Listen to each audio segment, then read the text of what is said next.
Hi guys, welcome back to the channel. Well, it's a hot one today. It's been about 20 odd degrees and I've been busy. Finally, I've managed to do a bit of work on the cars. Obviously, if in the previous video we mentioned I had a little baby boy, he was literally 2 weeks old on Friday. It's now Saturday, so that was yesterday. I haven't made up, but as all you dads out there know, what time have you got to do anything? But in this video, it's a pretty quick one, but I just want to gauge your experience with the E series. So obviously a 3 Series BMW. We've got two. We've got the E92 and we've got the E91. Now I've had the same issue on both of them. It's mainly flagged up for me because it's happened on mine, but my missus has been having the same problem for a little while. It's the drop links. Now, on the missus's car, she did do a lot of mileage, probably about 10,000, 15,000 a year. So it's not major mileage, but it's quite a lot. And she had knocking coming from the front end. So we replaced the drop links. We just put, from GSF, we just put the standard drop links on it, replaced them. Then literally within 2 weeks, the knocking came back.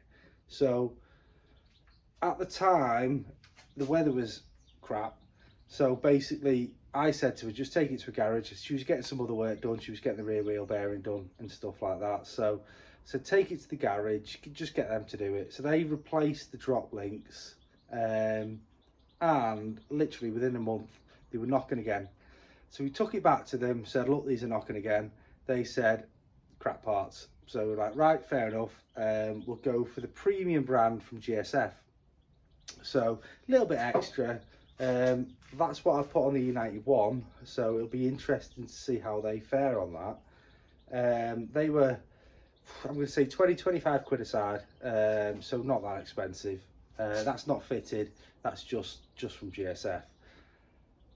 The ones on the missus's car, literally within 3 months, they've started knocking again.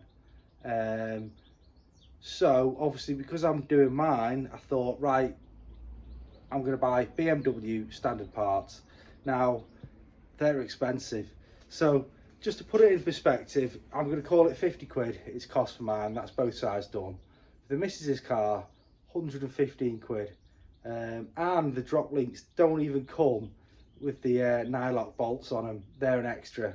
So luckily I had some, so I fit them on the missus's car, and this is just a little bit of a test to see whether there's an issue with their car. I don't know whether it be with the anti-roll bar or something like that, or whether it's just crap parts.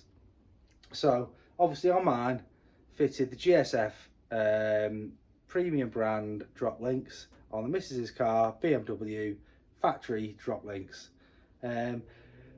There's another interesting little fact on both cars. When I've been looking at the drop links, it's basically the driver's side top ball joint that's going on both the drop links, on both the different types of drop links. So this is a short little video, and I just want to know whether you guys have had the same issue. Obviously anybody who's got E series, E3 series, have you had the same issue with drop links, or have you had the issue, replace them, be fine for 12 months, 24 months, whatever, don't last forever? Please just hit us up in the comments, let us know, because I'm quite intrigued why we've had to go through 3 sets in, I'm going to call it 5 months on the missus's car.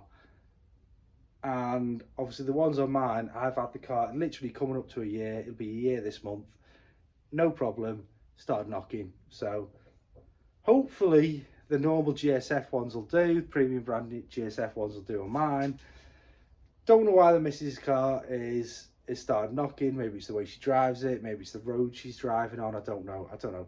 You guys, please just let me know. I can show you the drop links. It's not really, I was going to film it, but it's not really an interesting video, is it? I mean, it's an easy job, isn't it? But these are the ones on the missus's car. Left hand, this is the drop link. Basically everything that is nice and tight on both sides. Go to the driver's side, Which one's this? This is the bottom one, nice and tight. This side, the top, that is loose as anything. Look at that. And there's a little bit of a knock, and that is exactly the same on my car. So driver's side, top ball joint on the drop links has failed. Let us know if this is a common problem. Let us know if you've had this issue. As always, we ask you to like and subscribe. I know it's a short video. I know it's probably not a very interesting video, but just give us some feedback. Just let us know. What do you guys think? Anyway, catch you later. We've got some more videos coming up. Obviously, you've seen the video Martin's done with the petrol issue. He's had on the 435. Interesting. Has anybody else had that issue? We've had a load of comments on that, talking about petrol, different garages, whether going to Tesco's, going to Shell, using the higher octane fuel. But, you know, what do you guys think? Never had an issue with diesel.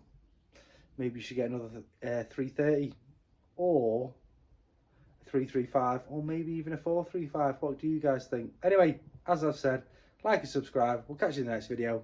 See you later.